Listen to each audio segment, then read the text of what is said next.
인문예술 3강에, 그죠? 교재페이지 65페이지에 실려있는 작품입니다. 전체적으로 한번 좀 보도록 할게요. 예. 일단 단락부터 나눠보자. 자, 한옥을 앞에다가 1이라 쓰시고요. 됐습니까? 예. 그 다음에 다시 내려가서, 그죠? 예. 다시 내려가서, 그죠? 한편 앞에다가 2 됐습니까? 예. 그 다음 다시 쭉 내려가서, 그죠? 한옥에서 가장 앞에다가 3 됐나요? 예. 다시 내려가서 한옥의 지붕에서 앞에다가 4, 그죠? 예. 다시 또 내려가서, 그죠? 예. 한옥의 지붕과 기둥 앞에다가 5 됐나요? 그럼 전체적으로 5개 단락으로 이루어졌다라고 하는 것 같으니, 예. 뭐 지문 자체가 뭐 그다지 어렵지는 않아요. 그죠? 예. 그래서 이거는 인문예술이라 되어 있지만 실제로 인문지문보다는 어디에 가깝다? 바로 예술지문에 가깝다라고 보시면 될 것 같아요. 예. 자, 그러면은 첫 번째 단락부터 갑니다. 보세요. 자, 한옥을 정면에서 바라보았을 때 눈에 띄는 구성요소는, 아이고야, 구성요소 나왔죠? 달성한 친구 체크야. 됐습니까? 예. 자, 뭐가 있는데요? 살펴보니까 큰 지붕과 그 다음에 이를 받치는 기둥, 그죠? 그리고 그 사이에 있는 뭐라고요? 공포다. 오! 공포다라고 했어. 두려워. 이질알잖아요. 그죠? 미안합니다. 여하튼 간에, 자, 일단 첫 번째 단락에서는 다른 것보다도 한옥이라고 하는 것에 대한 한다고요. 구성 요소를 가지고 몇 개 잡아놨다라는 거야. 3개 잡아놨네요. 그래서 지붕 됐습니까? 예, 그 다음에 기둥, 그죠? 예. 그 다음에 우리가 생각하는 그 공포 맞는지 없는지, 그죠? 좀 더 봐줘야 되겠죠. 그죠? 오케이. 그래서 이것이 이제 한옥의 구성 요소더라. 그러면서 우리 손조들은 한옥의 첫인상을 좌우하는 이 구성 요소들이 기능에 충실하면서도 결국 미적 효과를 드러내도록 뭐 했다고요? 노력했더라라는 거죠. 됐니? 그래서 그래 얘들이 어쩌면은 그죠? 예, 기능적인 측면에서도 된다고요. 그래 뭔가를 갖추고 있고 또 거기에다가 된다고요. 미적인 요소까지도 우리는 고려해서 그죠? 예, 집을 지었지 않았느냐라는 이야기입니다. 됐니? 예.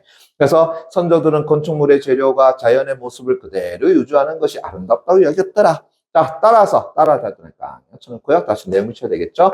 나무의 위아래를 뒤집지 않음으로써 결국 나무의 원래 모습을 유지하기 위해 노력하였더라라고 하는 것 됐습니까? 예.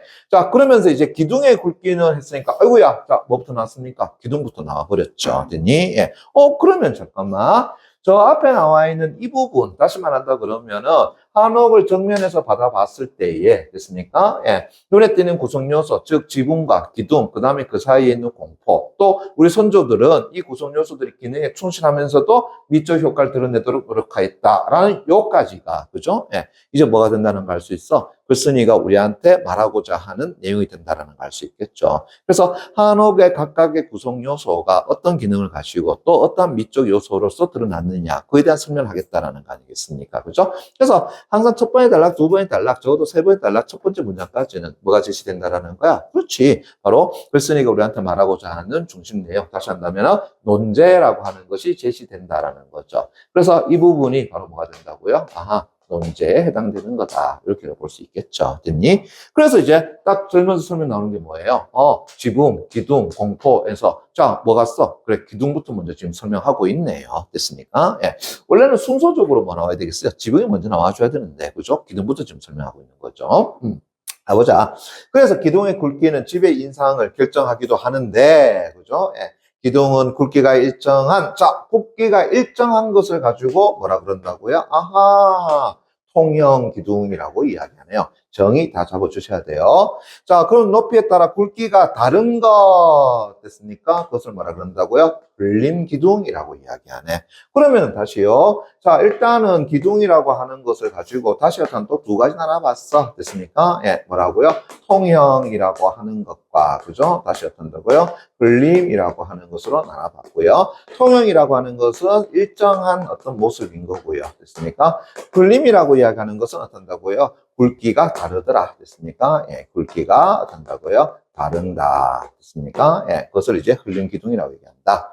그러면서 다시 통형 기둥은 착시 현상으로 인해서 중앙이 좁아 보이는데, 그죠? 예. 흘림 기둥은 안정적인 느낌을 줄 수 있어서 대부분의 한옥은, 자, 통형 기둥보다는 뭘 사용하고 있다라는 거야? 흘림 기둥을 사용하고 있더라라는 것 됐습니까? 그래, 이렇게 보면 되겠네요. 그죠? 그래서 흘림 기둥이 보다 더 한다고요? 안정적이더라. 이렇게 이야기할 수 있는 것이 되겠죠. 됐습니까? 예. 그러면서 계속 흘림 기둥은 기둥의 맨 윗부분인 기둥머리가 자, 이래놨네요. 자, 여기서 이제 요렇게 한번 잡읍시다. 됐습니까? 예. 자, 기둥 모양을 제가 조금 바뀌어놨어요. 그죠? 예. 자, 그래서 요쪽이어 탄다고요? 아래쪽이고. 됐습니까? 예. 이쪽이어 탄다고요? 위라고 이야기했을 때에. 그죠? 예.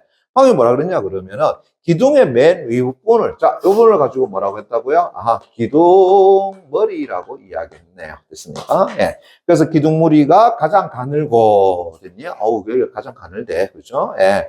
그러면서 다시요, 예, 가장 가늘고, 그 다음에 맨 밑부분이, 그죠? 기둥뿌리가, 그러면 기둥뿌리라고 하는 것은 바로 이 부분을 이야기하는 거겠네. 됐습니까? 예, 이 부분이 어떤다고요? 가장 굵다. 그죠? 예, 그래서 가장 어떤다고요? 굵어. 됐습니까? 예, 여기가 어떤다고요? 가장 가늘어. 됐니? 예. 잠깐만요.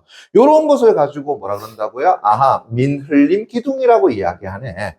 그러면 미안한데, 그죠? 예, 지금 요 그림은 맞지가 않죠. 그죠? 예. 그러면은 그림을 다시 그려볼게요. 그죠? 어떻게 그린다고요? 아, 요렇게 그려보자. 됐습니까? 이렇게 그려보자. 됐니? 예. 그러면은 요렇게 그려져 있는 것 됐어요. 여기 가장 가늘고 여기 가장 두꺼우니까 얘가 뭐 한다고요? 아, 미늘림 됐나요? 예, 미늘림 기둥이다. 이렇게 이야기할 수 있겠죠.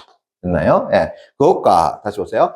기둥의 중앙부가 가장 굵고 위아래로 갈수록 굵기가 줄어드는 것, 자, 그걸 말한다고요? 배흘림 기둥이라고 한다.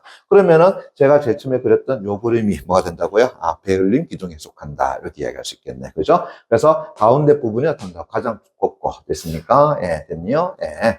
가장 어떤다? 여기 가장 굵고, 그죠? 가장 굵다. 됐습니까? 예, 됐나? 그래서 이 부분은 이제 기둥에 어떤다고요? 아랫부분이라고 이야기했었죠. 그죠? 예. 그래서 다시 본다면은 기둥에 어떻게 한다고요? 그래. 기둥머리가 어떤다고요? 얘기하는 거고요. 그 다음에 기둥뿌리. 그렇죠. 이 부분은 이제 기둥뿌리라고 보면 되겠죠. 그래서 기둥뿌리가, 그죠? 예, 하는데, 문제는 이제 가운데가 가장 굵은 것을 가지고 우리는 어떻게 한다고요? 배흘림. 됐습니까? 얘를 가지고 배흘림. 됐나요? 예. 기둥이라고 이야기하더라. 네, 배네요, 배. 됐습니까? 예. 근데 왜 내 배 보고 지랄이야? 그죠? 예, 미안합니다. 아마 여러분들이 이거 들어본 적이 있을지 모르겠어요. 바로 무량수전에 어떤다고요? 배흘림 기둥에 서서라고 하는 것. 됐니? 예. 그 책 이름인데요. 그죠? 나중에 부석사에 가게 되면은 부석사 가운데 무량수전이라고 하는 법당이 있어. 거기에 기둥을 보시게 되면은 이렇게 돼 있습니다. 됐어요? 예. 그걸 이제 배흘림 기둥이라고 이야기하는 거다. 보시면 돼요. 자, 그래서 이제 자, 기둥을 다시 통영과 흘림으로 나눠놓고, 흘림을 다시 어떤가 미늘림과 배흘림으로 또 나눠놨더라는 걸 알 수 있겠죠. 그죠? 예. 그래서 먼저 한옥의 구성 요소인 뭐에 대해서, 기둥에 대해서 먼저 설명하고 있더라는 것. 됐습니까? 예.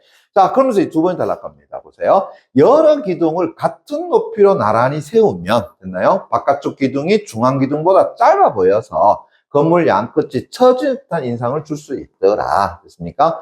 그래서 이 때문에 측면으로 갈수록 기둥을 어떻게 한다고요? 높게 설치하는데, 자, 이런 됩니다. 측면으로 갈수록 기둥을 높게 설치하는데, 이것을 뭐라 그런다고요? 귀소슴이라고 하더라. 자, 그러면서 이제, 자, 두 번이 단락에서 1차적으로, 그죠? 뭐에 대한 차이 나와서, 귀소슴이라고 하는 것이 나왔어. 그죠? 예. 어떻게 한다고요? 측면으로 갈수록, 그죠? 예. 측면으로 갈수록 한다고요? 예.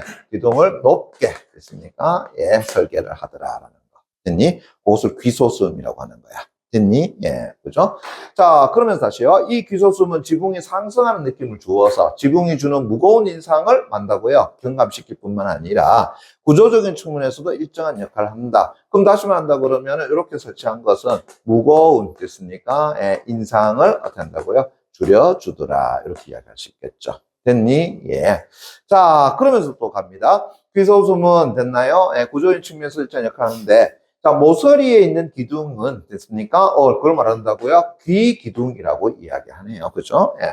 그럼 예를 들어서 이런 거잖아요. 자, 나중에 어떻게 한다고요? 그래, 오른쪽으로 어떻게 갈수록 됐습니까? 예. 자, 측면으로 갈수록 높게 나타난다 그랬잖아요. 그죠? 예. 그럼 아마 이런 모습이 되겠죠. 그죠? 예. 자, 그런데 이제 요 마지막에 있는 얘를 가지고 뭐라고 그랬다고요? 그래, 귀 기둥이라고 이야기하는 거죠. 됐습니까? 그래서 이 귀기둥은 다른 기둥에 비해서 하중을 많이 받기 때문에 침하할 수 있는데, 그래서 귀소슴을 통해서 이러한 침하가 발생하더라도 결국 귀기둥이 다른 기둥과 완전 비슷한 높이를 유지할 수 있더라. 그럼 다시 한다면은 여기에 이렇게 지붕이 올려주는데 여기 어떻게 한다고요? 깔아앉을 수 있겠죠. 그죠? 그런데 깔아앉더라도 결국은 다른 기둥하고 높이가 어떻게 한다고요? 일정하게 유지될 수 있지 않느냐라는 거야. 됐습니까? 아, 그런 기능도 있구나라는 거죠. 됐니? 예. 또 보세요. 한편 이제 여러 기둥을 평행하게 세우면 정면에서 봤을 때 기둥머리들이 바깥을 향해 벌어진다는 느낌을 줄 수 있어서 그러면은 기둥머리라는 것은 뭐예요? 윗부분을 이야기하는 거잖아요. 됐습니까? 예. 그래서 여러 개 세웠을 때 이 기둥머리들이 어떻게 한다고요? 바깥으로 벌어지는 느낌을 줄 수 있다라는 거 아니야. 그죠? 예. 그래서 기둥머리를 중앙을 향해 조금씩 어떻게 한다고요? 기울이게 되더라라고 하는 거. 그러면은 어떻게 한다라는 거야? 아, 제가 뭐 표시를 하자 그러면은 이제 요런 식으로 어떻게 한다고요? 좀 너무 과하게 하나, 그죠? 예, 이렇게 된다라는 걸 알 수 있겠죠. 그죠? 예. 그래서 이를 다시 뭐라 그런다고요? 아이고야, 다시 내놓기 바랍니다. 안 쏠림이라고 한다. 그래. 다시 말해서 안쪽으로 어떻게 한다고? 쏠림이다. 그래가지고 안 쏠림이라고 하는 거죠. 됐니? 예. 안 쏠림이 아니라 안 쏠림 됐습니까? 예, 됐나요? 안으로 쏠린다. 그 얘기가 되는 거죠. 됐니? 예. 그러면서 이 안 쏠림은 또 시각적인 안정감을 주더라라고 하는 것 됐습니까? 예. 그래, 얘 역시 마찬가지로 시각적으로, 그죠? 예, 뭘 준다고요? 안정감을 주더라. 이렇게 이야기할 수 있겠네. 그죠? 예. 자, 그러면서 이제 한편 또 나왔네요. 자, 조선시대에는 됐습니까? 예. 궁궐 밖에서 한옥을 지을 때 기둥의 높이가 궁궐의 기둥보다 높아서는 안 된다. 됐습니까? 예, 됐나요? 예. 라는 제한이 있었는데, 이는 그만큼 기둥의 높이가 건물 또는 주인의 권위를 상징적으로 표현하는, 아이고야, 중요한 나왔으니까 다시 잡아주고 체크해줘야 되겠네요. 중요한 수단이었음을 나타낸다. 그러면 결국은 다른 것이 아니라 이 기둥의 됐습니까? 예, 높이라고 하는 것 됐나요? 예, 이 높이가 뭔다고요? 그 집 주인의 뭘 가진다고요? 권위라고 하는 것을 상징하는 것이었더라. 됐니? 그러면은 이 나라에서 권위가 가장 높은 사람이 바로 누구야? 임금이잖아요. 그럼 임금이 사는 집의 기둥이 어떤다고? 제일 커야 된다. 맞습니까? 제일 길어야 된다. 그렇게 얘기할 수 있는 거죠. 그죠? 그래서 궁궐 밖에서 한옥을 지을 때 기둥의 높이는 궁궐의 기둥보다 높아서는 안 된다라고 하는 거. 됐습니까? 왜? 기둥의 높이는 뭘 나타낸다고요? 그 집의 권위를 나타내는 것이기 때문이다. 아, 그렇구나. 자, 그러면서 이제 세 번째 단락 갑니다. 자, 한옥의 가장 큰 구성 요소인, 어이구야, 그것도 뭐 가장 큰이라고 얘기했습니다. 됐나요? 예. 그래서 한옥의 구성 요소를 가지고 지붕, 기둥, 공포라고 봤는데, 이제까지 우리 기둥 봤잖아요. 그죠? 그런데 한옥의 구성 요소에서 가장 큰 게 뭐라고요? 지붕이래요. 자, 이제 뭐에 대한 설명 나온다고요? 지붕 나온다. 맞습니까? 예. 이 지붕도 딱 뭐한다고요? 한옥의 미를 결정짓는 또 뭐라 그랬니? 아이고야, 중요한 요소가 된다라고 하는 거. 됐니? 예. 자, 그러면서 이제 세 번째 단락에 뭐 나오는데요? 하게 되면은 지붕이라고 하는 것이 나오는데, 얘 역시 마찬가지로 한옥의 미를 됐습니까? 예, 아름다움을 결정짓는 뭐가 된다? 중요한 요소가 된다. 이야기가 되겠죠. 그죠? 예. 자, 그러면서 계속 선조들은 큰 지붕이 집 전체를 짓누르는 듯한 인상을 주는 것을 경계해서 그래서 기와주붕의 처마를 정면에서 볼 때 측면으로 갈수록 점차 높게 탄다고 만들었더라. 그래서 우리가 이제 보게 되면은 자 이렇게 해가지고 이렇게 가잖아요. 됐습니까? 예. 그래서 어떻게 한다고 이런 식으로 어떻게 한다고요? 높아가더라라는 거죠. 이해되겠니? 그죠? 예, 됐어요. 그래서 그림 1처럼 처마의 끝부분이 높아지는 됐습니까? 그래, 처마의 끝부분이 이렇게 해가지고 높아졌잖아요. 이렇게. 됐습니까? 예, 됐나요? 그래서 높아지는 됐나? 곡선 형태를, 어이구야, 뭐라 그런다고요? 얘를 가지고 조로라고 이야기하네요. 됐습니까? 예. 그럼 다시 한다면은, 이렇게 높아지는 요 부분을, 됐나요? 우리는 뭐라고 이야기한다? 조로라고 이야기하더라. 됐니? 예. 하는데, 조로는 지붕이 상승한 듯한 인상을 주어서 지붕을 가볍게 한다고요? 보이게 하더라라고 하는 것 같더니 예. 마치 뭐처럼 보여요? 새 날개처럼 보이잖아요. 됐습니까? 예. 그래서 어떤다고요? 아, 가볍게 어떤다고요? 날아가는 모습처럼 그렇게 보여주게 한다. 뭐 그런 얘기가 되겠죠. 그죠? 오케이. 그래서 이러한 이제 조로의 효과는 귀소슴과 어우러지면서 다시요. 귀소슴이란데 귀소슴이란 건 뭐였지? 요거잖아요. 측면을 어떤다고 높게 하는 것이었더라. 그러니까 결국은 얘 하려고 그러면은 기둥이 어떤다고요? 측면이 어떤다고요? 더 높아야 된다는 걸 알 수 있겠죠. 됐습니까? 그래. 그래서 기소슴과 어우러짐으로써 더 극대화된다. 자, 하지만 다시 세모깡 낮춰놓고요. 역전 나왔으니까 다시 그 다음 나온 내용 또 밑줄 치고 들어가줘야 되겠죠. 그죠? 예. 하지만 모든 지붕의 형태가 다 동일했던 것은 아니더라. 됐습니까? 예. 그럼 다시 말한다면은 요런 어떤 지붕의 모습을 다 모든 한옥에 다 가지고 있었던 것은 아니라는 거죠. 그죠? 예. 왜 그러냐? 보세요. 선조들은 건물의 위치, 크기 등에 따라서 지붕의 곡선이 휘어진 정도를 조금씩 어떻게 한다고요? 다르게 만들었어. 그죠? 예. 그래서 지붕의 뼈대를 이루는 나무를 우리가 뭐 한다고요? 아이고야, 또 네모처럼 교환합니다. 지붕의 뼈대를 이루는 나무를 뭐라고 그랬다고요? 석가래라고 하더라. 석가래라고 하는 것은 앞에 그림 1에서 잠깐 본 적이 있는데, 그래, 요걸 이야기하는 거구나. 됐습니까? 예, 요걸 이야기하는 거죠. 됐습니까? 요걸 석가래라고 하죠. 그죠? 오케이. 그래서 석가래라고 하는데, 석가래 전체를, 자, 같은 굵기로 만들면은 건물을 바라보는 사람에게 가까운 석가래 끝부분이 크고 어떻게 한다고 무겁게 보이더라라는 겁니다. 됐니? 예. 그래서 이러한 느낌을 또 해소하기 위해서 그림 1처럼 처마 아랫부분에 있는 석가래의 아랫면을 끝으로 갈수록 어떻게 한다고요? 가늘어지게 깎기도 하더라. 됐습니까? 이걸 뭐라 그런다고요? 훌치기라고 이야기하더라. 그러면은 그림 1 가만히 보게 되면, 자, 어때요? 자, 이 부분에서 아랫면이 어떻게 한다고 저 끝으로 갈수록 만다고 얇아지더라라는 거 알 수 있겠죠. 그죠? 예. 그래서 이쪽 부분이 어떻게 한다고요? 얇더라라는 거. 됐니? 예. 자, 그걸 뭐라 그런다고요? 훌치기라고 하더라라는 거. 그래서 다시요. 훌치기에 대한 정의 나왔고요. 훌치기라고 하는 것은 어디로 간다고요? 그래. 바로 아랫면을 끝으로 갈수록, 그죠? 예. 그래서 끝으로 갈수록 어떻게 한다고요? 그렇지. 가늘게, 그죠? 예. 만들게 한다. 그죠? 예. 뭐를요? 석가래라고 하는 것을. 됐습니까? 예. 그것을 뭐라 그런다고요? 훌치기라고 이야기하더라. 야, 오늘 뭐 정의 잡아주다가 날 다 보내겠어요. 그죠? 예. 됐니? 그래도 잡아주셔야 돼요. 됐습니까? 왜요? 항상 모든 문제의 핵심은 뭐하고 연결된다 그랬어? 정의하고 연결된다라고 이야기했잖아. 그죠? 예. 자, 그런데 다시 하지만 다시 또 세 번 나왔죠. 맞습니까? 예. 선조들이 지붕을 만들 때 가벼운 인상을 주는 것에만 또 초점 맞춘 것은 아니야. 선조들은 주변 산세와 지형을 고려해서 지붕손을 결정함으로써 지붕과 자연이 조화를 이루도록 했더라라고 하는 것 됐습니까? 예. 그러니까 무조건 가볍게는 아니죠. 그죠? 예. 뭐 한다고요? 자연과, 그죠? 예. 뭐 한다고요? 그렇지. 조화를 이루도록 지붕을 한다고요? 만들었더라. 되겠죠. 됐니? 자, 요게 이제 세 번에 달라는 내용이 되겠죠. 그죠? 자, 그럼 물어보자. 이제 뭐 남았니?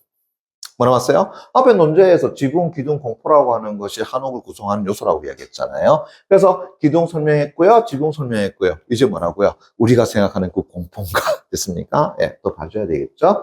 자, 갑니다. 한옥의 지붕에서 이제 외벽 밖으로 나온 부분인, 만다고요? 처마를, 됐습니까? 제대로 지지하지 않으면 처지는 문제가 발생할 수 있다. 문제점이잖아요. 그죠? 예. 그럼 당연히 뭐 나와야 되겠어? 일단 해결 방안 또 나와줘야 되겠죠? 그래서 그림 2와 같이 처마를 지지하는 목재를 받치기 위해서, 됐습니까? 예. 목재를 만다고요? 덧대는데, 이것을 뭐라 그런다고요? 아이고야, 네모처럼 표현합니다. 공포라고 이야기하더라. 됐니? 예. 다시 한다면, 처마를 지지하는 목재를 받치기 위해서 목재를 만다고요? 덧대는 거. 그것을 우리가 뭐라 한다고요? 공포라고 이야기하더라. 그래. 지금 가만히 보니까 요 나와 있죠. 그죠? 예.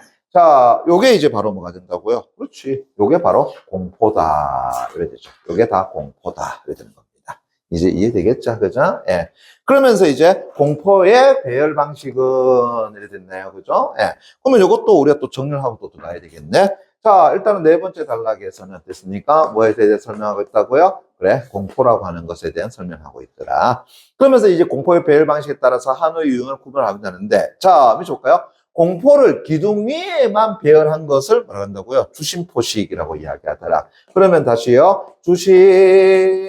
주심포식이라고 하는 것이 있는데 얘는 공포를 어디에요? 기둥 위에만 됐습니까? 예, 기둥 위에만 한다고요? 있는 것이더라. 됐니? 예. 그럼 다시 한다면 지금 요 그림에서 본다 그러면은 기둥 위에 공포가 있기도 하지만 됐습니까? 얘 같은 기둥이 아닌데도 공포가 있는 거죠. 그죠? 예. 그럼 얘는 뭐가 아니라는 거야? 주심포식은 아니라는 걸 알 수 있겠죠. 그죠? 예. 그럼 조금 더 보세요. 기둥 사이에도 배열한 것을 뭐라 한다고요? 다포식이라고 이야기하더라. 그러면 다시 그림 2에 나와 있는 것은 주심포식입니까? 다포식입니까? 다포식에 해당되는 거다라는 걸 알 수 있겠죠. 그죠? 예. 그래서 다포식이라고 하는 것도 있는데 얘는 한다고요? 바로 사이에도 어떻게 한다고요? 존재한다라는 것이죠. 됐습니까? 예, 그걸 다포식이라고 합니다.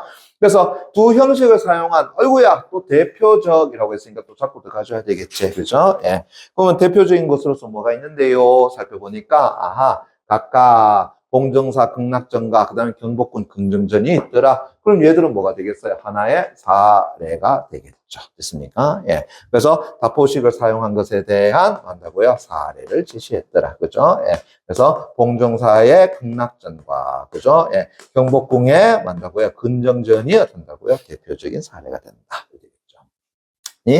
계속 갑니다. 기둥 위에 올라간 공포를, 자, 뭐라 그런다고요? 주상포라고 이야기하더라. 그죠? 예. 그럼 기둥 위에 올라간 얘를 가지고 뭐라 그런다고요? 아, 얘를 가지고 주상포라고 이야기한다. 이해되겠죠? 그죠? 예. 그러면 이렇게 되겠네요. 주심포식이라고 하는 건 뭐야? 주상포만으로 이루어진 것이다. 이렇게 되겠죠. 그죠? 오케이. 주상포라고. 자, 기둥 사이에 놓인 공포를 다시 뭐라 한다고요? 간포라 한다. 그럼 얘는 또 뭐가 되는 거야? 아, 얘를 가지고 간포다. 이렇게 되겠죠. 그러면 다포식은 결국 뭐가 존재한다라는 거야? 주심포식만 다시 한다면 주상포만 있는 것이 아니라 간포도 존재한다. 그런 의미가 되겠지. 그죠? 오케이. 그래서 간포라고 하는데 둘의 모양은 어떻게 한다고요? 오, 같아. 됐습니까? 그리고 살펴보니까 아하, 모양적인 측면에서는 어떻게 한다고요? 그래, 같더라. 이렇게 이해할 수 있겠죠. 됐니? 예. 자, 다시요. 주심포식은 앞에 설명했죠? 기둥 위에만 배열하는 방식입니다. 그래서 우리나라에서 가장 오래된 공포의 배열 방식으로서 일반적으로 다포식보다 공포의 수가 적어서 됐습니까? 예. 왜요? 지금 간포가 다 빠졌는 거 아니야? 됐습니까? 예. 됐나요? 오케이. 간포. 아, 갑자기 받아가고 싶다, 그죠? 간포. 됐습니까? 예. 됐니? 오케이. 미안합니다. 그래서 공포의 수가 적어서 간결한 느낌을 주고, 그럼 다포식은 앞에서 간포가 존재하잖아요. 됐습니까? 그러면 공포가 많아서 화려한 느낌을 주는 것이다. 오. 그래서 다포식은, 다시 한번 간포가 존재하는 다포식은 주심포식에 비해서라고 하니까 뭐가 되는 거겠어? 차이점이 되겠죠. 그죠? 예. 지붕의 하중을 더 고르게 분산할 수 있어서 궁궐이나 사찰 같은, 그래, 큰 건물에 된다고요? 많이 사용했더라. 그럴 수밖에 없겠군. 자, 한편 됐습니까?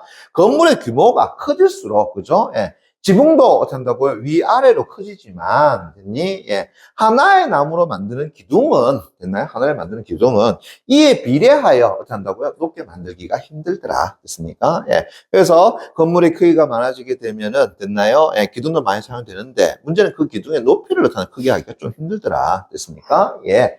그래서 이 때문에 기둥과 지붕의 높이 비례가 깨질 수 있는데 결국 공포가 지붕과 기둥 사이에서 일정한 높이를 차지함으로써 부족한 기둥의 높이를 보완해주는 기능을 해주네요. 그게 또 뭐예요? 공포의 기능이라고 할 수 있겠다라는 거 알 수 있겠네. 됐니? 예. 자, 그러면서 다시 또 강의 쳐놓고 한번 설명 들어가죠. 공포는 됐나요? 처마의 지지를 도와서 처마를 길게 만드는 데 기여함으로써 건물을 수평적으로는 확장하고 됐습니까? 이렇게. 그 다음에 기둥의 높이를 보완해서 건물을 수직적으로 확장함으로써 건물이 웅장한 느낌을 주게 하는 동시에 비례의 아름다움도 획득할 수 있게 만들었더라라는 거. 그래서 공포는 됐습니까? 예, 수평적으로 됐나요? 예, 그 다음에 수직적으로 됐습니까? 예, 수직적으로 그죠? 예, 확장을 한 것이더라. 그래서 뭘 준다라는 거야? 아, 이 한옥의 아름다움을 어떤다 획득할 수가 있었더라라는 거. 됐나요? 아름다움도 가져다 줬네요. 이렇게 볼 수 있겠네. 됐니? 예. 자, 그러면서 마지막 단락 갑니다. 다섯 배 단락. 한옥의 지붕과 기둥 공포는 됐습니까? 지붕, 기둥 공포는 됐나요? 예. 시간에 따라 지속적으로 변화해 왔다. 그 시대에 따라 주로 사용되는 지붕의 모양과 처마의 곡선이 변화했고 조동 후기에는 베를린 기둥의 사용이 만나고 줄어들고 앞에서 베를린 기둥 뭐라 그랬습니까? 이런 모습이라고 했어요. 그죠? 가운데가 어떻나 가장 굵은 모습 됐습니까? 예. 자, 그게 줄어들고 미늘림 기둥이 어떻다고요? 주로 사용되었더라. 바로 이런 식이 되겠죠. 그죠? 예. 그래서 기둥머리가 가장 가늘고 기둥뿌리가 어떻게 한다고요? 그렇지. 가장 큰 것 됐습니까? 예. 또 고려시대에 됐나요? 어이구 고려시대 다시 또 잡아줘야 되겠죠? 고려시대에 주로 사용되던 주심포식이 주심포식이라고 하는 것 됐습니까? 예, 만다가 기둥 위에만 존재하던 것 됐나요? 예, 그것이 조선시대에는 다시 어떻게 한다고요? 예, 다포식으로 대체되었다. 다시 한다면 중간중간에 또 간포를 갖다 집어넣었다라는 것을 이야기하는 거겠죠. 그렇죠? 오케이. 이러한 변화에 대한 연구는 결국 한옥 구조의 변화를 살펴볼 수 있을 뿐만 아니라 당대의 미의식 됐습니까? 그것을 파악할 수 있다는 점에서 어이구야 뭐가 있다 그랬어요? 의의가 있다 그랬으니까 의의 체크 이렇게 되겠죠. 이해되겠나? 오케이. 뭐 지문의 길이가 좀 길어서 그런 거지 뭐 내용적으로 그다지 어려운 것은 아니다 하는 것을 알 수가 있겠죠. 됐나? 예. 자, 그렇다 그러면은 1번 문제부터 한번 가보도록 합시다. 됐습니까? 예. 자, 1번. 자, 윗글의 전개 방식으로 됐나요? 예, 가장 적절한 것은 했는데, 뭐, 이런 문제는 서정이 특징 묻는 문제고, 그냥 거저주는 문제잖아요. 됐습니까? 예. 자, 갑니다. 뭐라 돼 있어? 자, 한옥의 미적 효과를 얻는데 영향을 미치는 한옥의 구성 요소들, 그렇네. 그죠? 예. 바로 뭐예요? 바로 한옥의 구성 요소인 지붕, 기둥, 공포. 맞습니까? 그런데 얘들의 뭐한다고요? 미적 효과를 얻는데 영향을 준다. 그렇지. 바로 기능적인 측면과 미적 요소에 대한 설명을 했으니까. 그죠? 예. 에이, 그럼 볼 건네. 답은 뭐 1번. 이렇게 바로 보면 되겠죠. 그죠? 오케이.